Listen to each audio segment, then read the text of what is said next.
best way to keep a prisoner from escaping is to make sure he never knows he's in prison. That's something, isn't it? This guy, he's a Russian novelist. Never heard of him before. I had to look him up.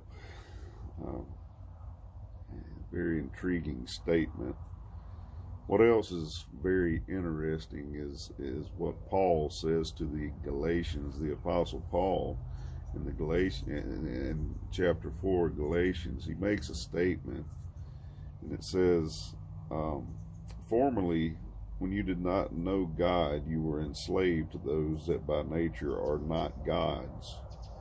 When you did not know God. That's what he's speaking about. Before they ever even knew Christ existed, before Paul ever even preached the gospel to them, they were enslaved, they were imprisoned to those that are by nature not gods. He says, but now that you have come to know God, how can you turn back again to the weak and worthless elementary principles of the world whose slaves you want to become once more? Now, what's interesting about this is he's not speaking of the same thing. Before, they were enslaved to idols and things like that. But he tells them, how can you turn back to that, the elementary principles of the world? He's not even speaking about the same thing. We know that Galatians is a letter to the Galatians about how the Jewish people, the religious leaders of the day, have come in and tried to tell them, hey, if you want to be a God follower, you have to follow certain laws. You have to do certain things. You have to perform certain rituals. You have to do this, do that, in order to continue to be a God follower. So essentially, they were enslaved before they knew God, and to put it in modern day terms, now that they're all saved and righteous and going to church and everything, they have to do certain things in order to maintain their salvation. Or the Apostle Paul says, how can you turn back to those worthless things?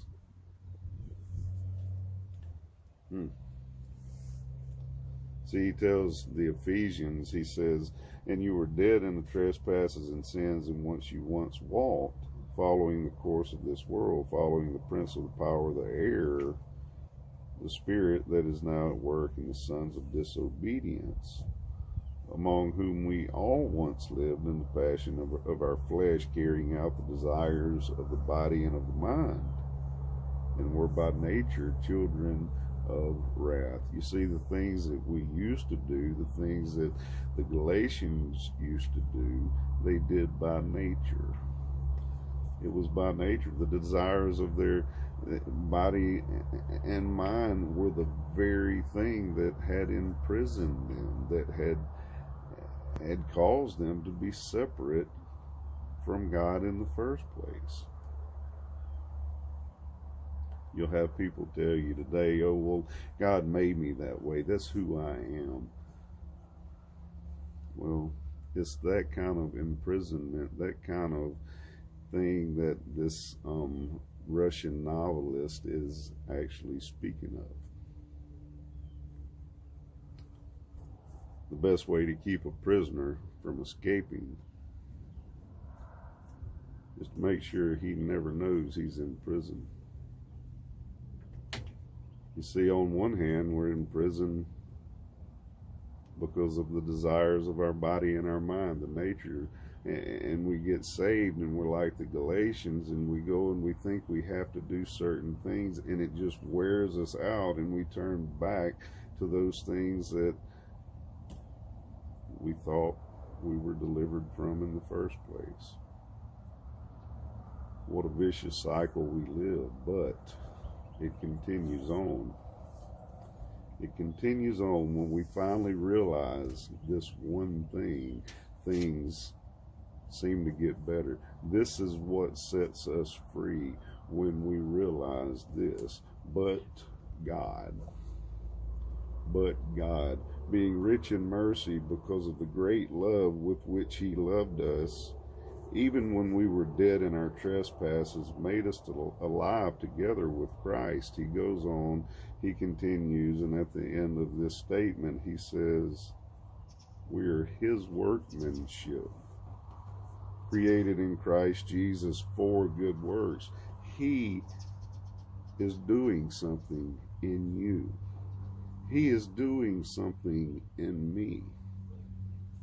And in the process, there's something that's trying to grab our hearts and our minds, the desires of our flesh that we were delivered from, the religion of the day, these certain things that try to say you have to do this, you have to do that to maintain this salvation.